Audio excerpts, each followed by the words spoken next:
Hello. I'm making this brief video presentation because we've reached the end of the semester and I'd like to say a few things before we part company. The first thing I'd like to say is congratulations. You have made it through English 100. Not everybody can say that, so if you like, you can take a second to feel proud of yourself. The second thing I want to say is thank you. I'd first like to thank you for the effort you have made in working in this class. I know that it's not easy work, and you have done it. I'd also like to thank you for sticking with the class.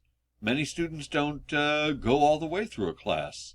You have, and for that persistence and for your effort, you can, again, if you like, feel proud of yourself. Now I'd like to talk a little bit about the future. First, about the future of this class. I know that I'm fairly lenient on deadlines, but my institution imposes deadlines on me that I cannot really fight. And for that reason, I'm going to have to ask you to turn in everything that you have to turn in by this Monday, October 23rd.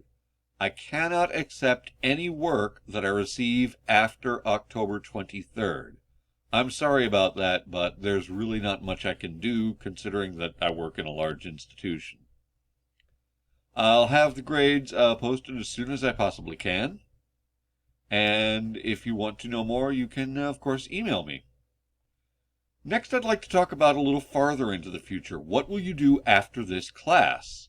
Well, as a member of the English department, I've got an interest in encouraging you to take more English classes. So let me recommend English 102, which is critical thinking of the kind that you've been practicing in this class.